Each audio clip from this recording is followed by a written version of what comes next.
Hello and welcome to episode 120 of Third and Wrong. I'm your co-host Stephen Bull, and I'm joined as always by Austyn Longa. We are pleased to we're pleased to welcome back Mr. Danny Austyn, contributor for the Calgary Herald and the Calgary Sun for the Stamps and the Calgary Flames. Last time we had Danny on was episode 38, and that was on November 19th, 2019. Since then, we were previewing the Winnipeg Blue Bombers, Hamilton Tiger Cats Grey Cup. Since then, COVID hit. We lost a CFL season. Ventured into XFL talks, came out of those talks, and now we're back on track for a CFL season come August 5th. Danny, welcome back to the podcast, my friend.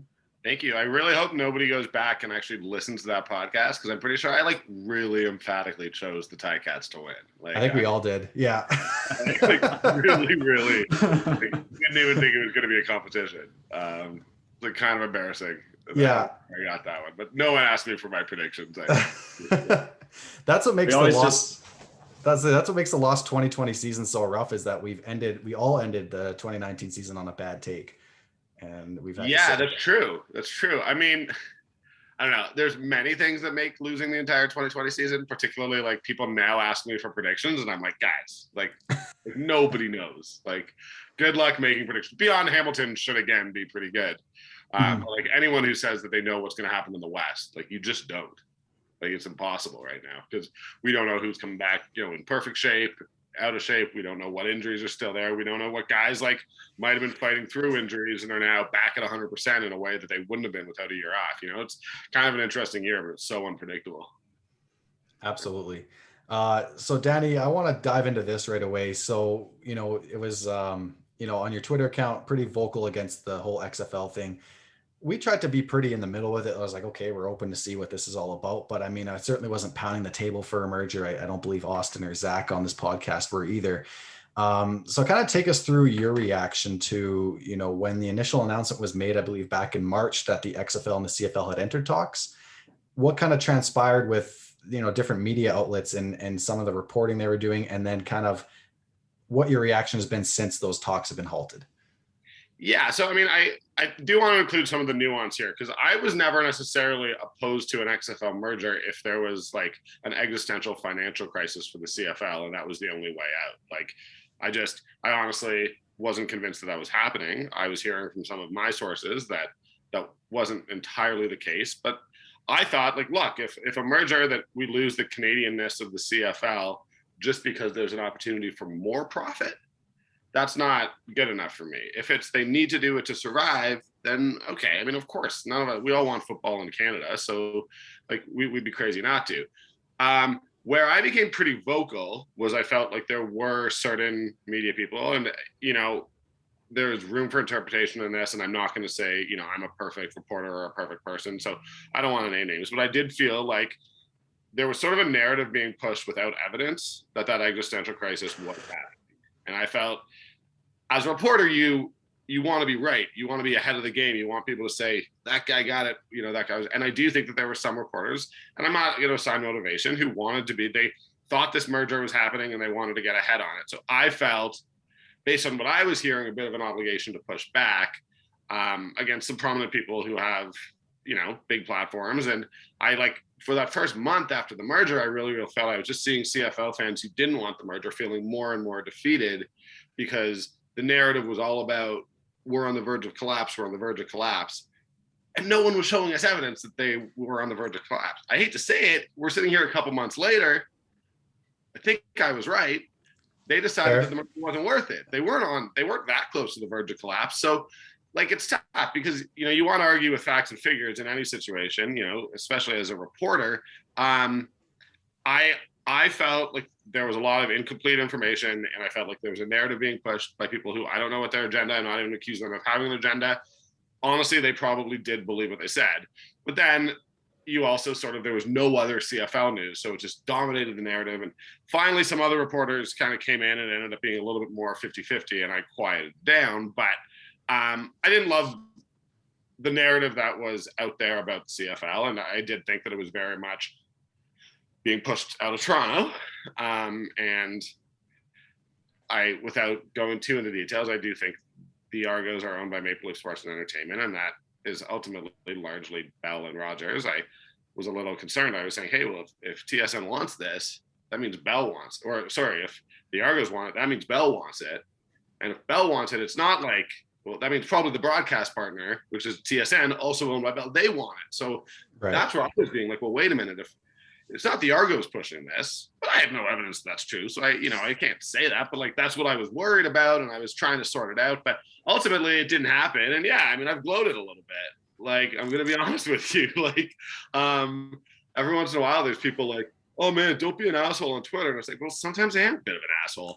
And like, I didn't want to have to be fighting with, colleagues, friends. Like, I didn't want to have to be doing that publicly, but I felt I had to. So yeah, I'm going to like celebrate a little bit. And I honestly do. And like, I don't want to call them out because they are probably really good guys. There was an XFL podcast that ultimately, like, I honestly don't have a problem with. But they were having sort of Canadian media guests every week. And so it wasn't anything they were doing. It was just one thing after another. The only thing anyone had to talk about was what these reporters were saying, which I felt overall misrepresented as a whole. It's not anything those guys did. It's not anything any individual reporter did. But we were just constantly being hit on Twitter with, what's wrong with the CFL? What's wrong with the CFL? And I was like, there's also a lot that's right with the league. And ask me about that. We'll celebrate that. We'll talk about that. But like, what's wrong with the Argos? Man, we've been talking about what's wrong with the Argos for 25 years. Like, like we don't have to talk about that every week during a friggin' pandemic. So yeah, so I don't know. I mean, I probably got to cool it a little bit. I got the Stampeders to cover, I got the Flames to cover too right now. But yeah, I took a little victory lap. You guys all saw it. Not all of it made me look great, but you got to do what you got to do, man. Got to do what you got to do. I think. Go ahead, Ozzy. Sorry. I was just gonna say that the CFL has like a lack of news problem. I think, like we saw this last spring when there was talks of there being a season, not being a season, and then you just get fans one way or another. They're arguing that for and against, and it happened again just months ago. It's like we have no news to talk about in the league, so we get one piece and then just everybody goes on their side.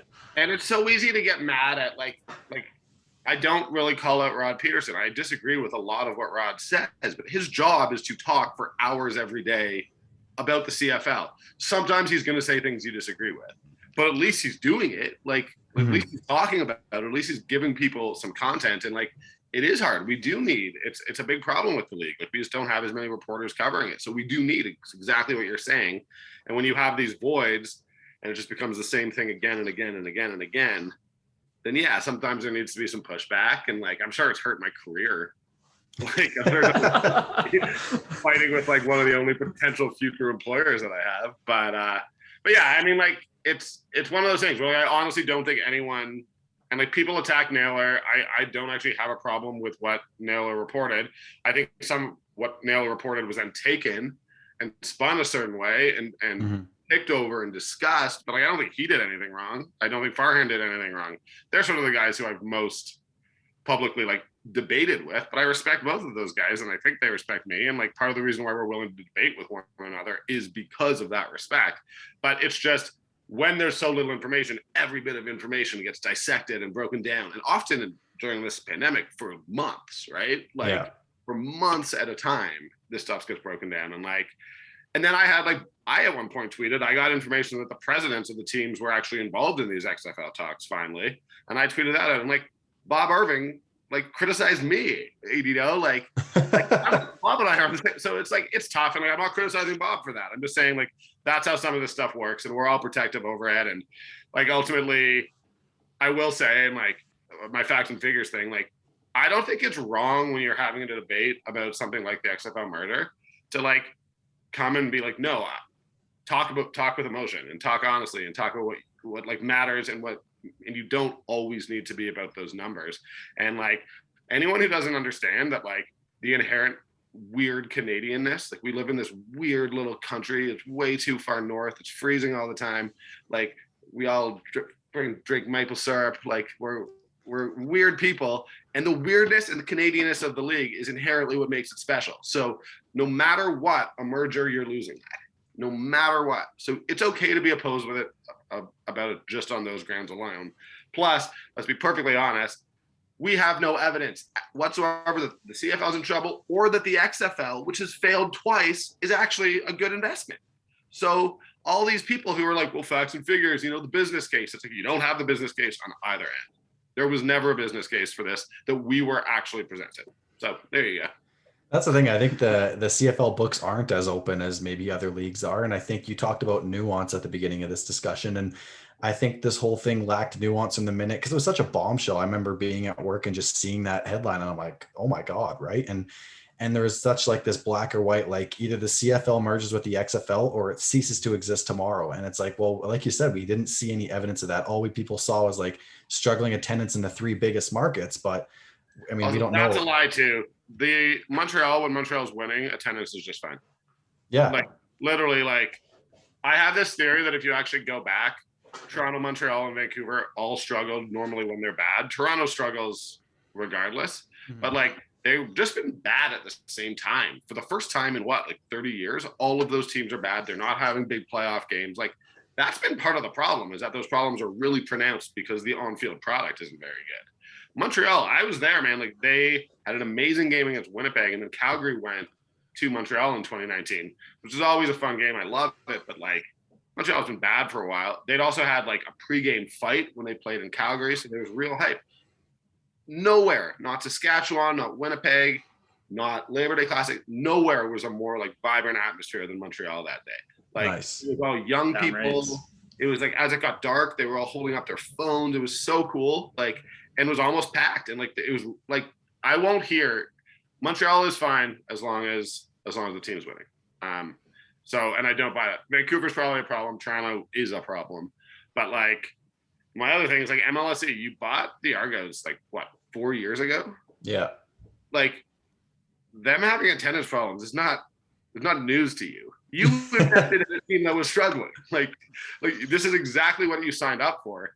So now crying poor, and I get that there is a fiduciary responsibility to your board to go and show that your products are making money. But like if they lose 12 million, like I'm a huge Raptors fan. That's half of Kyle Lowry's salary, if not less, any given year, right? Like you're telling me that them playing in Tampa, like the Raptors made a ton of money this year? No, like it's not. Like this is a big company.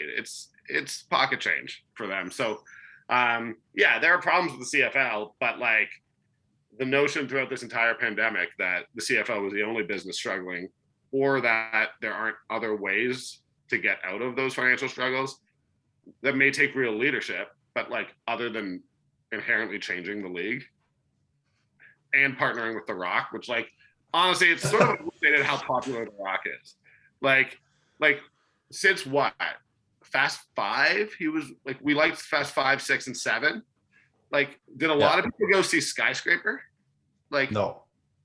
Like, I'm just trying. I'm honestly trying to think. Like, if this was like Chris Helmsworth, if this was like Drake, yeah, like that. But like the idea, I don't know, man. The whole thing, it was weird and like. Yeah. I appreciate the Rock story with the CFL, but I feel like it's like we hear it every year. It's that same video of him thanking Wally Buono and telling the story how he left with $7 in his pocket. I'm like, that's great. He persevered from that, but I'm like, that doesn't mean you're a great ambassador for the CFL. It doesn't mean you fully understand the history of what it stands for. Nor should he be expected to be some great exactly right? Yeah. Like, it's cool that he does anything, but like, I just again, the XFL thing never really made sense to me, and I don't want to like speculate on people's motivations because that's not fair, and I'd be mad if people did it to me. But like, I do think like some of the enthusiasm, and it was enthusiasm, whatever people want to say, there were a lot of people who genuinely seemed to be enthusiastic about this. And like, I'm sorry, I'm from Toronto, guys. Like, the XFL is not suddenly going to get an extra 15,000 people in the stands at Argos games. It's just not going to happen. Like, it's not the solution to their attendance problems. What it might be is a bigger TV market. It might actually bring franchise valuations up. But like, let's be totally real. Like, we're all in Calgary. Yeah. Or a Medicine Hat. Aussie's a Medicine Hat, but close enough. So I'll just say, I do not think that a bunch of big, hedge fund guys, like investment bankers at Redbird Capital, are sitting there being like, gotta get a team in Western Canada. Like, I just don't think we're like the market that they're trying to expand into. There's like not that many people here. We barely have any money anymore. Like like, I don't think that major American hedge funds are like, gotta get Regina, man. That's the market we gotta crack. Like, it's just like, I don't know. It's always seemed crazy to me. And I know I'm talking a lot, but that's the point of a podcast. Absolutely, man. That's why we brought you on. It's not for us to talk. You spoke. I will just say one more time, like, yeah, I legitimately don't want people reading between the lines. Like, I honestly, like, I think that it was the collective of the way the messaging was, not individual reporters or even podcasters or any, like, I actually don't think that, like, you could put the blame for the issues that I had with what was happening in terms of the narrative on individual people. It was just a super high tension situation where every bit of reporting was being broken down for weeks because we had so little information, and it was just super toxic. Mm-hmm. And, like, you know, if there are a lot of reporters who have done a lot of good work over the years who, like, we don't need to turn on them because we disagreed with how enthusiastically they covered the XFL merger. Like, that's silly. Fair enough. Like, we can be doing that, you know? So you bet. Not to dive further into into the guy who literally tweeted eat shit to a bunch of podcasts. So, like, I recognize the hypocrisy. Holy crap. That's awesome. I guess to kind of put a bow on this, I know, like, the Bills and Toronto series kind of struggled in Toronto back in 2012. So, like, is there even an appetite for NFL football in Toronto, or, like, what's that even look like? You know who has an appetite for football in Toronto? American football in Toronto? Larry Tannenbaum. The, like, I don't know if he's CEO, head of MLSE, who has been he tried to buy the Bills with Bon Jovi. He did the Bills in Toronto series. Like, he has been trying for years to get an NFL team to Toronto.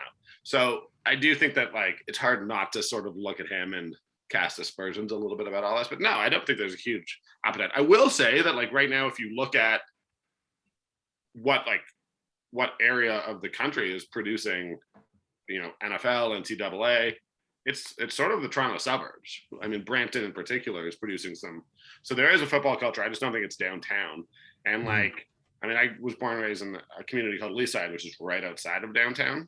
And it's just like, it's hockey and basketball and baseball. Like, those are the big three sports in Toronto, and they always will be. And, like, I do think when you get a little bit more rural or suburban, football has a bigger hold. But in downtown Toronto, and that's part of the problem with BMO Stadium, it's just literally in the wrong neighborhood. But yeah, no, I honestly don't even think an NFL team would succeed in Toronto. Fair enough. Let's shift gears now. It's summertime, training camps are underway, and so let's kind of shift the focus now to the product that is on the field, the thing we've all been waiting for, the very thing we were robbed of in 2020, and that's some CFL football.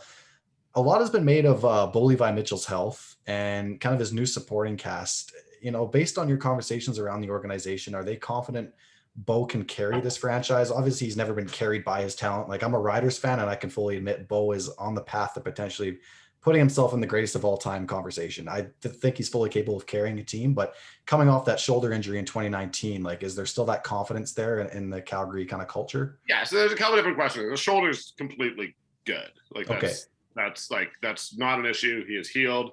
My understanding is that, like, start of training camp last year in a normal year, he might not quite have been ready, but, like, not that COVID was a good thing for anyone, but in terms of, like, his health as a professional football player, it was actually really good. Like, it allowed him more time to heal and then to strengthen it up. So, you know, if there's an issue with his shoulder, it will be a new issue. It will not be tied to that. As far as the supporting cast, I honestly think there's a lot of confidence here. I think that this is true of every team, but, like, particularly the Stampeders. When I look at their starting lineup, they, with the exception pretty much of middle linebacker and one of the defensive end positions, they have people with experience, both, like, within the Stampeders or, like, all-stars from other organizations at every single position. The issue is that what they don't necessarily have is, like, Mike Rose backing up Micah Johnson in 2018. Like, they don't have a guy a backup with any experience. So, like, they are going to be, like, good injury luck. And this team, in my opinion, finishes first in the West. Like, they have a real good group here of starters.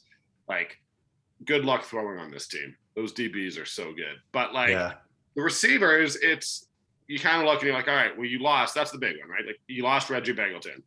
That was what, 1,500 yards? You lost Eric Rogers, pretty much 1,000.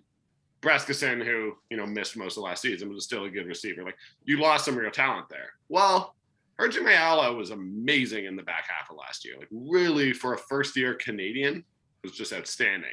Josh Huff had like a couple 100-yard games in the back half. Had some drops, but like again, first-year guy going into a second year. Markeith Ambles like has now this is his third season. When he's been healthy and been able to play, it's actually been really good, and he looks better than ever. Then like you're like Kamar Jordan. Okay, if the knee can hold up, he's Kamar Jordan. I don't think he's ever going to be 250 yards in a game again, but like is still, you have that experience, is an all-star, is one of the best receivers in the league when he's healthy.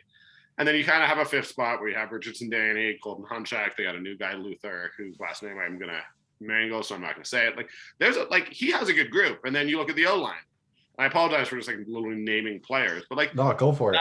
That's where you lost Shane Bergman, all-star. Derek Dennis should have been an all-star. I don't think he was last year. And Neil Kazatati. But you also brought in Sean McEwen. Ryan Sevier is in his third year, but like second as a starter and like really came on well. Justin Lawrence has been in the system for 3 years, has played a bunch of games. Cambry Williams has moved to tackle from center because McEwen's in. They always wanted him to be a tackle anyways. Like it's a good group. Leon Johnson, I expected to be competing with Kazatati. So I don't think Bo has to do much more. It's just they need everyone to take a step. They need the development process to be a straight line for pretty much everyone, and then they're going to be really good. I mean, they didn't lose their starting middle linebacker to a Achilles injury the day before training camp started, right? Yeah. Like, that's a bigger issue than anything the Stamps have right now. Edmonton, I honestly don't even want to name names. It just seemed like half the guys decided to retire 10 days before the season. Like, I don't look at the West and see a powerhouse. Like, I don't look at the West and see like a 2017, 2018 Stampeders team where we're just like, well, they're going to win the West. I like Winnipeg, great. They won the Grey Cup. And I say this sincerely with like nothing but like love and respect for, I don't know, love, but like respect for what they accomplished. Like Andrew Harris is what, like 34 now? What's the history of 34-year-old running backs like being productive, let alone as productive as he was 2 years ago? I'm 37. Like, trust me, the body starts breaking down. And like Zach Caleros, what he did in that Grey Cup run is absolutely incredible. Respect the hell out of it. He's still one hit away, just due to his unfortunate concussion history of his season being over. So there's just questions with every team, and I think it's overstating things a little bit to say that the Stamps don't have a good, strong, solid cast. And that's not to mention the Lions, who, Michael Riley's coming back, but that surrounding cast doesn't look. They've got burned. I don't know. I'll be real with you. Like, I don't know enough about the Lions as they're currently, like I'll be honestly, I bet it yesterday that Michael Johnson was not with the Lions. Like, I honestly missed that. And I don't even know if he ever signed with the Lions. I just thought that's where he was. 2020 he was, but then the season was lost. So yeah. And I just thought that he was talking about being back with the Riders, and I was like, missed that one. Happens to all of us. I covered Mike up for like 3 years. Like, I know him well. So yeah, the Lions they're not on my radar right now. So yeah, I mean, if Michael Riley, if you can keep him standing, they'll win games, but I don't know what their O-line looks like. So yeah. You're talking about a couple of these quarterbacks staying standing, and you said that if the Stampeders can have good injury luck, then they might win the West. There's a couple of insurance policies the Stampeders took out when they signed Michael O'Connor and Dakota Prukop. So is there a real battle between the two of them, or does one necessarily have the upper hand over the other? I know there's been a lot of hype over Michael O'Connor. But don't roll out Jake Meyer, who's their actual like college guy that they signed, who I know that they're really, really high on. So it's kind of those three. And like, I can only say, like, look, it's hard. I don't want to be evaluating quarterbacks like based on their actual skill. I can say that Dakota Prukop looks great, like, to me, but it's also like, oh, looking great means he made a nice throw. It doesn't mean he went through his reads right. It doesn't mean he moved to the right spot in the pocket. Like, there's a lot of other stuff. So I have to rely on what the coaches tell me. And Dave Dickinson has said that at this point, nobody's fallen behind. Nobody's really pushed ahead. I think what they're nervous about is they just don't have a preseason game to actually test these guys in game action, right? So, like, Bo would not play in the preseason. I can guarantee. Like, this has been the story of the last couple of years. It was, like, just the backups competing. And Arbuckle, that's kind of where we realized he might actually be able to throw the ball, was last year's preseason. But like Dave said today that he doesn't think that he would have made his first professional team. He said he showed up in the preseason games, and that's how he got onto the Stamps team. So it's a real question. Like I think Michael O'Connor's looked good. He has not looked, to me, any better than Prukop. Prukop's not that much older than him as far as I can tell either. It's just so I suspect it's between those two for the backup. I just don't really understand how all this is going to work with practice roster, because you obviously need to keep a third quarterback on the practice roster. I don't know what money is allowed to be allocated towards that third quarterback. So I don't know. I honestly think it's a three-way battle. It's a good position to have or to be in. They're all good, good enough, clearly. Like they've all been on CFL rosters. And I'm going to sound like a huge Stampeders homer, but I really don't care. You also happen to have Dave Dickinson and Bo Levi Mitchell. So like, probably not a better place to grow and develop than Calgary as a backup. Like you're not going to be forced to play as long as Bo's healthy. There's no pressure. You can just work on your body, work on your craft, work on your game with like probably the best quarterbacks coach in the league and probably the best quarterback of the last 10 years. It's not a bad place to be. So, and none of them are Paxton Lynch. So that's great for them too. That was so weird. I felt bad for the guy. Like he clearly just like someone should have told him not to say that.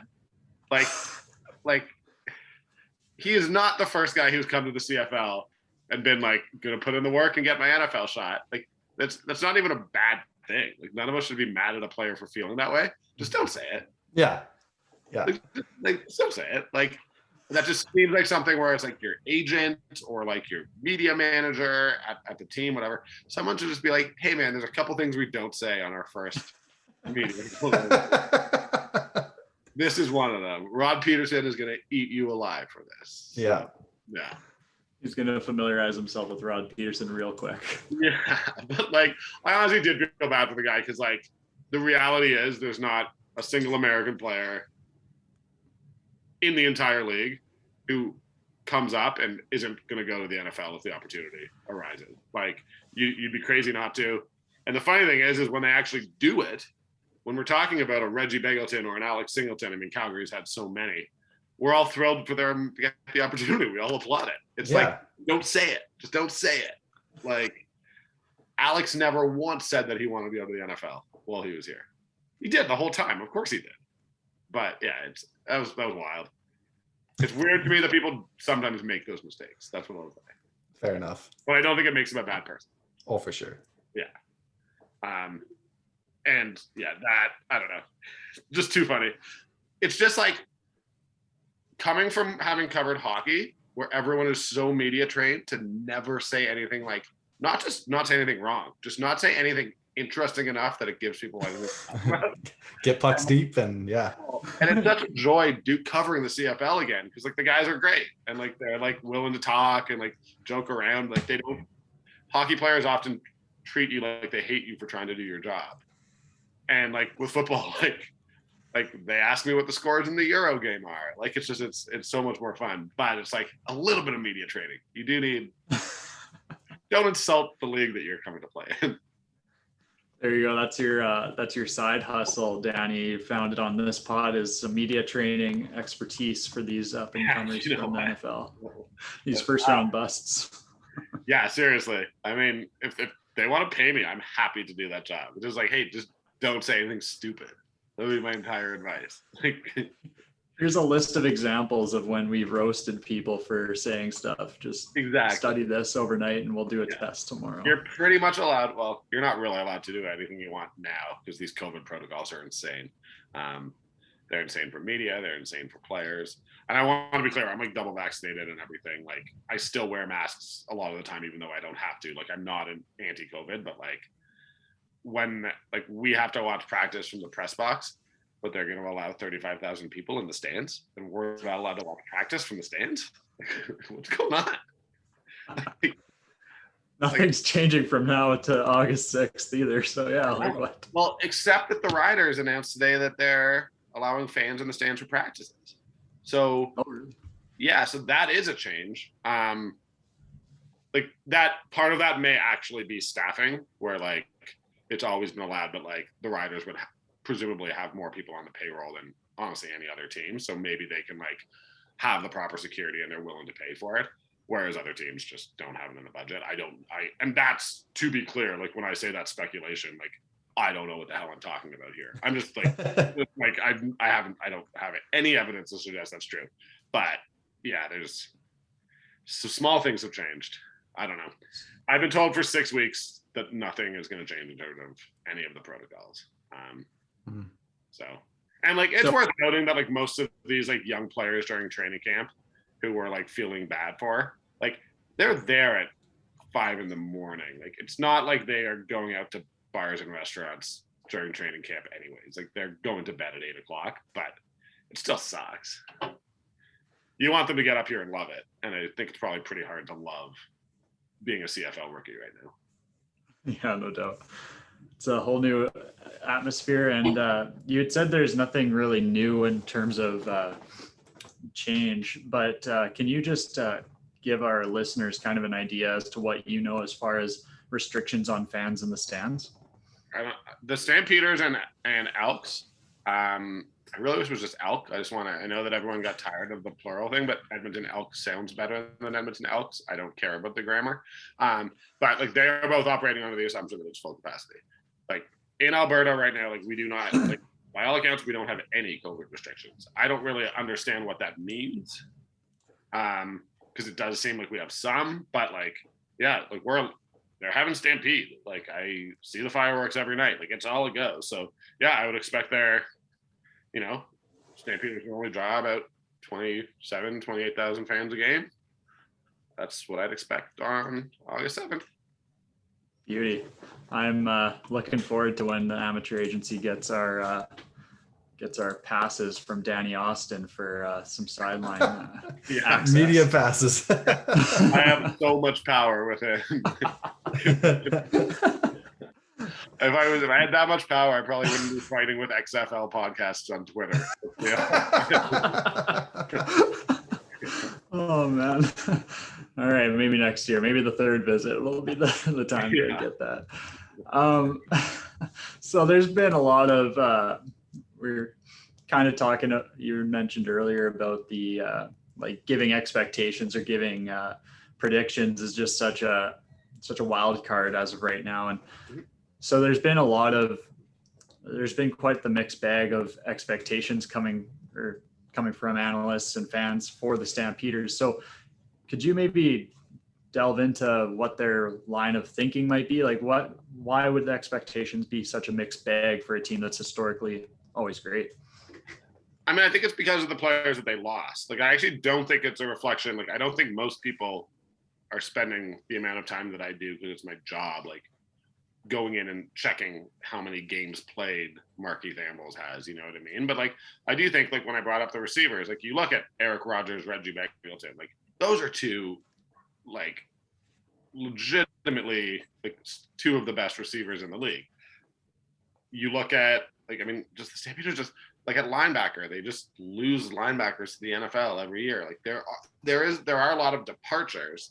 And this is not the first time that people have looked at who the Stampeders lost. Like when they traded Charleston Hughes, people were like, they're really going to miss Charleston. Like all due respect to Charleston, who I think is an exceptional player, like they did not miss him. Like that money went elsewhere, and the Stampeders won the Grey Cup that year, like the year that they let him go. So I don't think that there's a better talent evaluator in the entire CFL than John Huffnagel. Do I think it's worrisome that like defensive end and middle linebacker, we don't quite know who's going to be starting? Yeah, I do.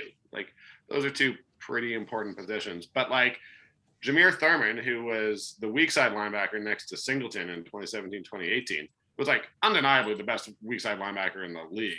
Went down to the NFL, he's back. And Dickinson is literally like, yeah, we'll play him in the middle if we need to. We're not stressed about it. Like they are going to figure it out. And I do think that you have to have that. But yeah, I mean, I think that part of the problem is people just don't know with them. Like that question you guys asked, like, is it just Bo and a bunch of guys we don't know? Well, it's like, it's not, but I understand that perception. And it's just, honestly, I can't say that I think they have the best defensive backfield in the league because I don't know. I couldn't name you every other team's defensive backfield.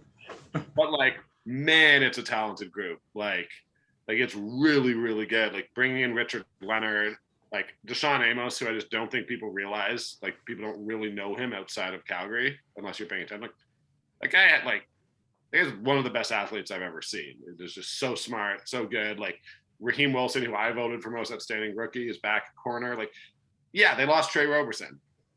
That's another one. It's like when most people are going to talk about the DB group, they're going to talk about losing Trey. But it's like actually look at all the other pieces that are there. Linebackers, I said, the interior of their defensive line, Mike Rose and Derek Wigan, and like you win games through the interior of your defensive line. He's so good, so experienced, have played together.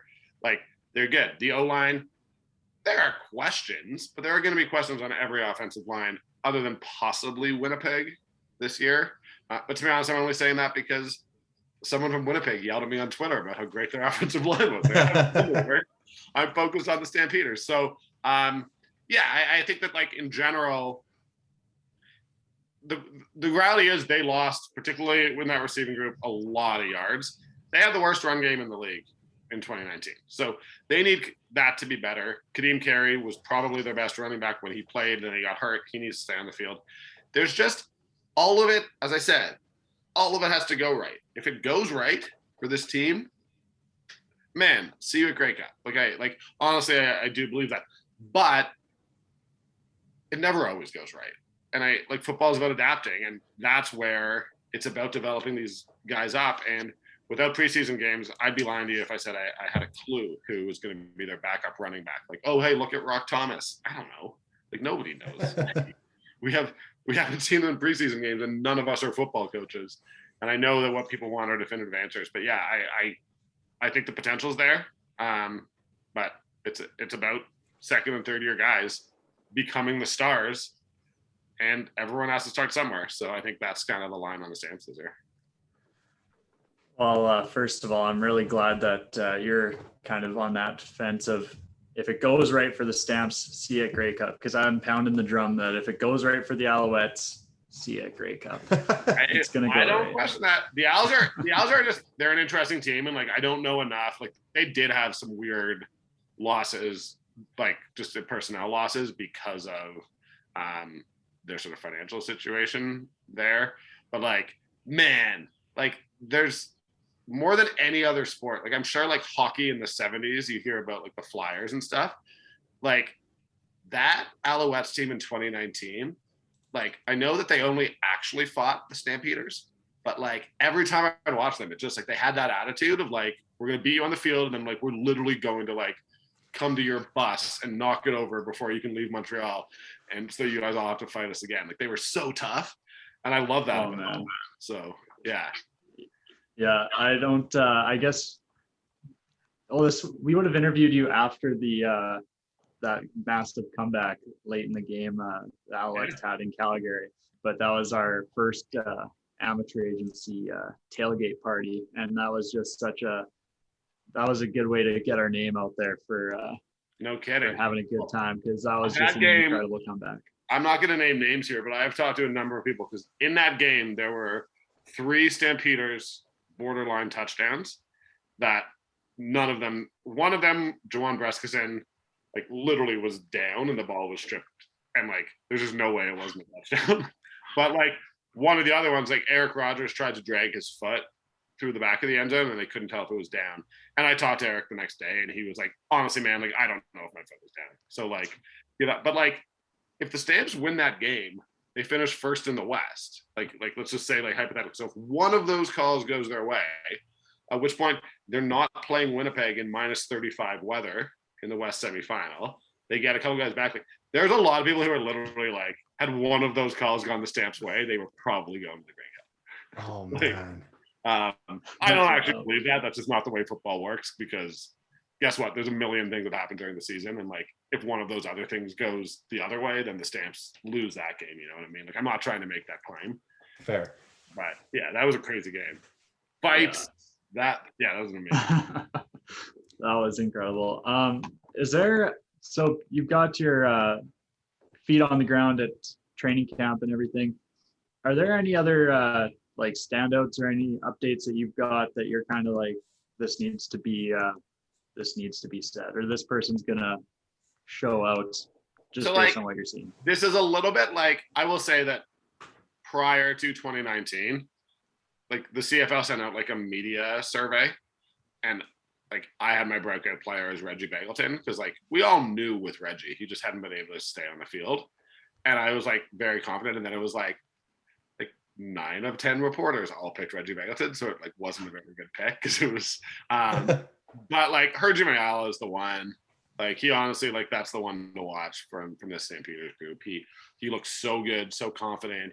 He's just been like, by all accounts, like had his nose in the playbook for a year and a half. He, there's a reason he was a Stamps first round pick, but like he also played in the States. So like it took him a while to make the same adjustments that it takes Americans a while. So like I honestly think if the season was, God forbid, but 25 weeks long, Hergy Mayala probably ends up being most outstanding rookie like in 2019, because he was really coming on. So he's the one to like really, really I think pay attention to, and the fact that he's Canadian helps too. But like the rest is like just this defensive backfield is going to be so much fun, and like every group says it, but like the Stamps just really want interceptions. Like it's like drilled into them, and like they go nuts at practice. Like I just really think I find DBs to be the most fun players on the field, and like it's Raheem Wilson, it's Deshaun. I'm really excited to see Richard Leonard, like Brendan Dozier as probably a backup. A guy named Jonathan Moxey's getting a lot of looks there. On the D line, Floor Malade, another guy we've kind of been waiting for, but injuries have kind of derailed. Oh, I want to jump in. Connor McGough, do we know what his injury situation is? We've had him on a few times, and it kind of caught us off guard. We don't think it's long term. Okay. Him and Corey Greenwood are the two, and like it just hasn't.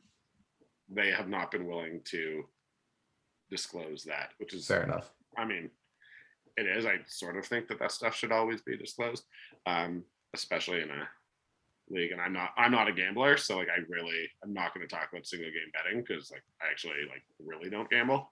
But like they're going to have to make these injuries a lot more public if there's going to be gambling on games. I'll tell you that. But no, I don't expect him to be gone for long.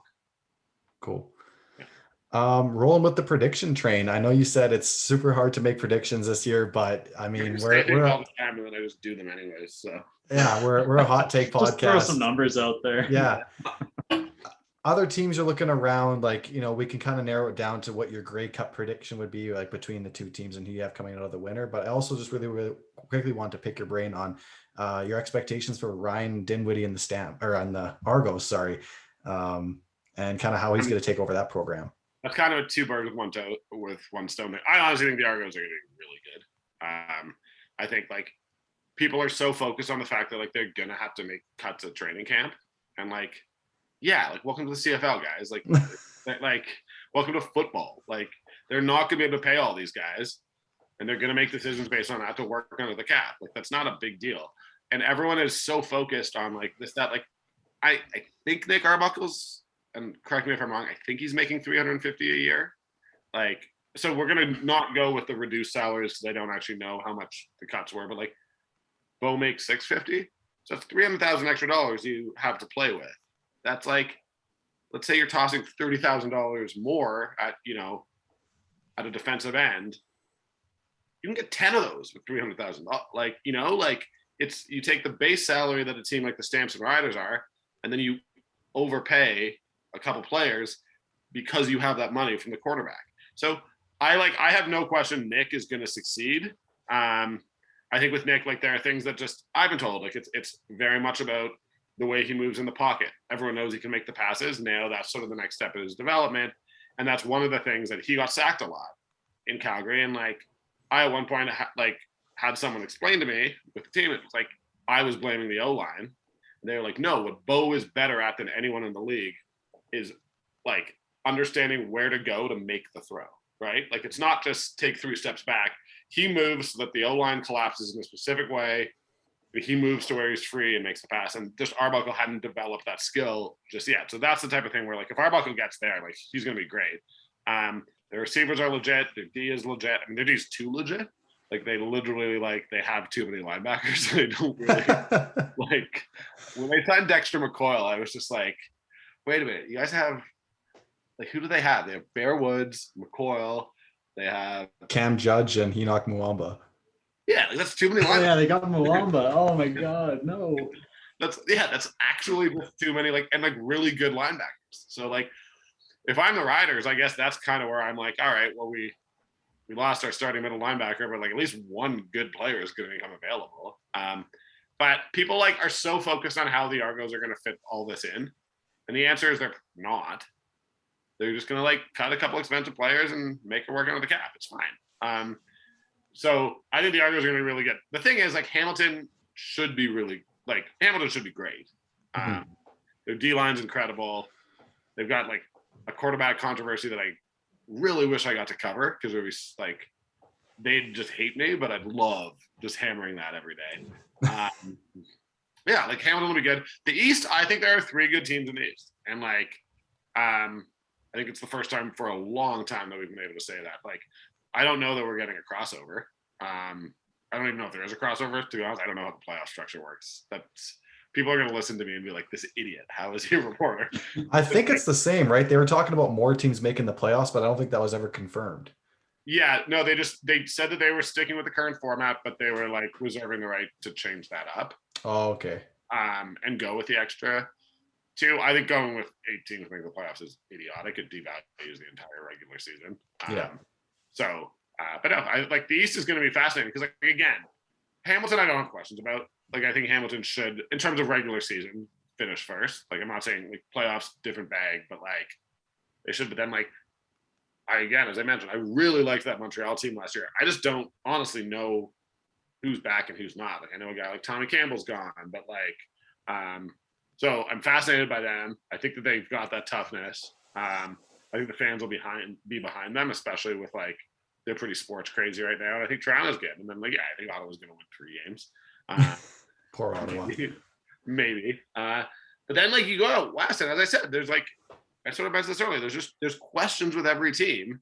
And, like, it's not just not having preseason. Like, every year, like, we know it's that American receiver who emerges in week 6, doesn't play for the first 5 weeks, and then ends up with, like, 1,200 yards and wins most outstanding rookie.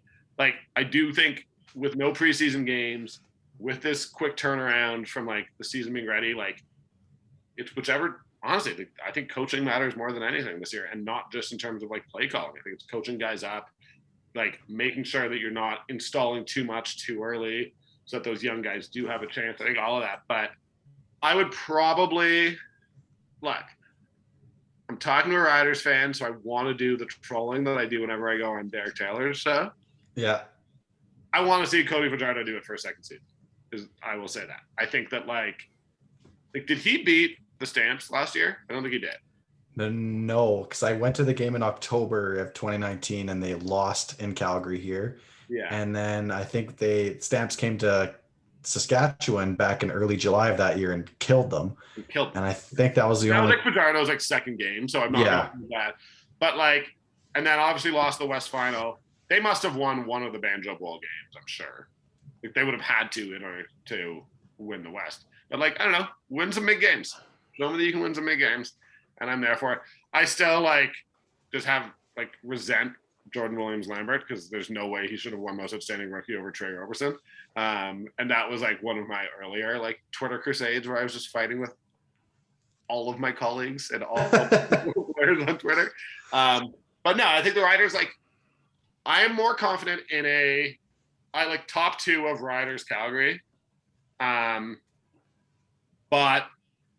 like, again, if everything goes right for Winnipeg, like, man, that D-line didn't get worse. I'll tell you that. Like, that's still, like, their defense is incredible. It's just they've got a quarterback who I just don't trust to stay healthy. And honestly, like, this is not a knock on Andrew Harris. Like, I just don't trust running backs in their mid-30s. Like I can't. Like especially with his usage rate, with how he catches footballs in the backfield as well. So. Yeah. So, and Andrew Harris is like a phenomenal player, and like all credit to him. I'm not trying to take away from him, but like I would say this about every running back who has ever existed. When you're 33, 34, like I have a hard time seeing you doing what we expect from Andrew Harris and what the Bombers need for them to win. But that defense is no joke. So like the Bombers may just win a lot of games because no one can put up points on them. And then Edmonton, like I'd have to, so that would be probably my order. Some combination of Calgary and the Riders. Winnipeg there at 3, but I think same way as 2019, probably pretty tight between those 3 teams, as long as injuries could derail all of them. And then, I mean, I just don't know enough. There were just so many retirements with Edmonton. Like 2 months ago, I would have been like, all 4 of those teams, any of them could win. Now, I don't know. I honestly don't know. But I just saw all the retirements, and I'm doing exactly what I said people did with the Stamps, where they were only focused on who left, not who was still there. I know that I'm doing that, but it's hard for me. I don't cover the outs. I don't like my main thing was just calling them the Evergold for the last like. I remember you were on that crusade too. I stopped that once they got named the outs because like I think that they did the right thing, and despite me thinking it sounds a little stupid, like I'm gonna support their new team name and not make a joke of it because like you know. Fighting racism matters and doing the right thing matters. So absolutely. And then the Lions, like again, like this is why predictions suck. Like I'm so focused on the Stampeders. Like I don't know. I know. Hey, well, let's fast forward. It's December 12th. It's -31 in Hamilton, and the Grey Cup's being held. Who are the 2 teams playing, and who's walking away with it? Your preseason prediction. We'll have you back on Grey Cup week. We can do it again, but it's crazy not to pick Hamilton. You can't not pick Hamilton. Like, I know, but like, how? Like, if you were like, no one actually gives a shit if I get this right or wrong. So like, you guys can call me and make fun of me in 5-6 months. But like, they just like are the most established. We have seen them play together. I quietly want to go Toronto.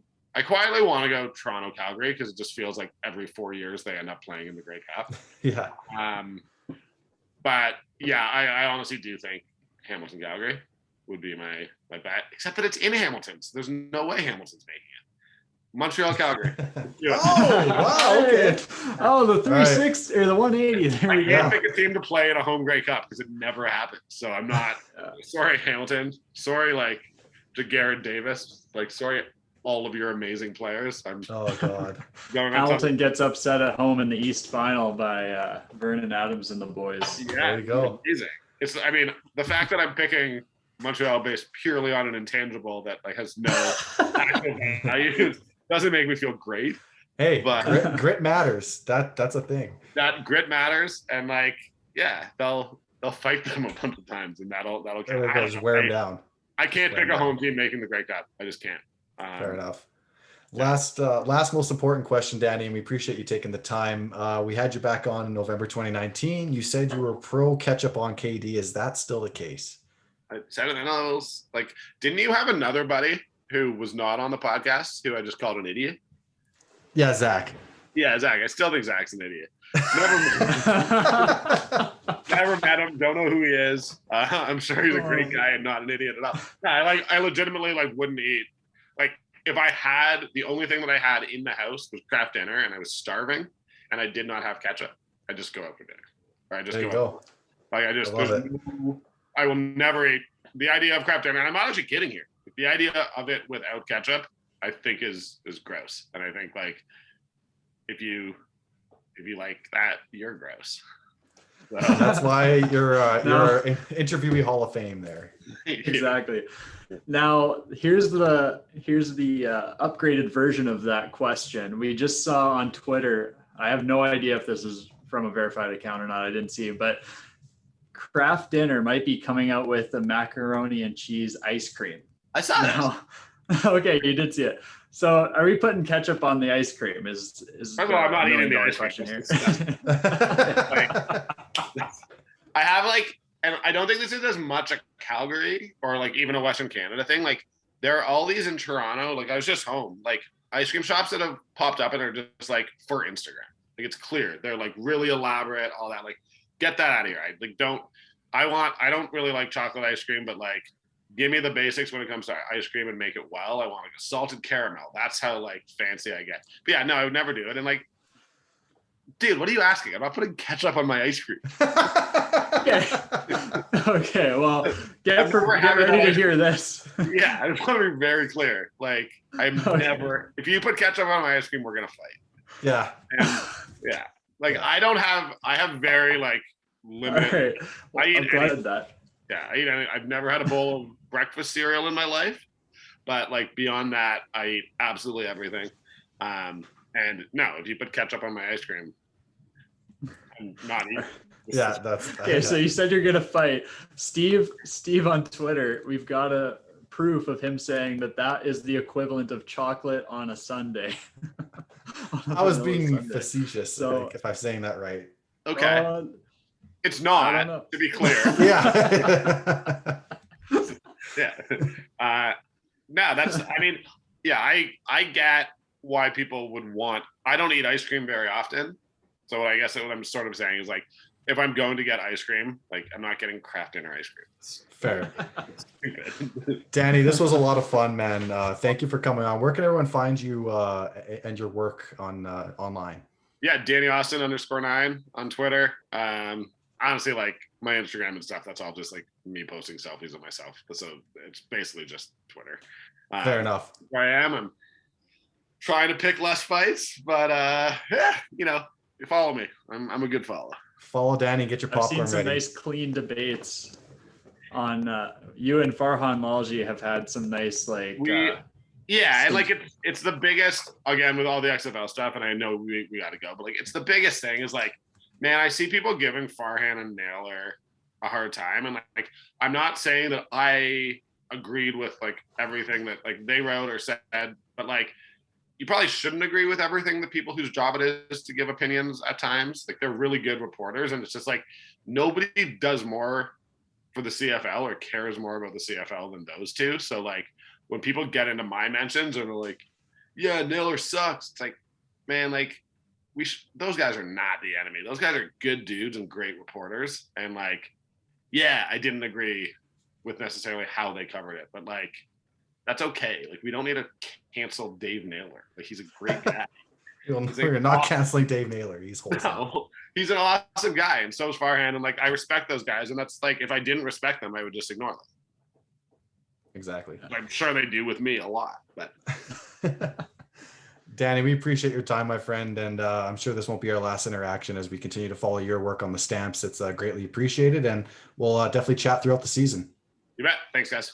Awesome. For everyone else listening, you've been listening to episode 120 of Third and Wrong. We'll catch you next week. Godspeed.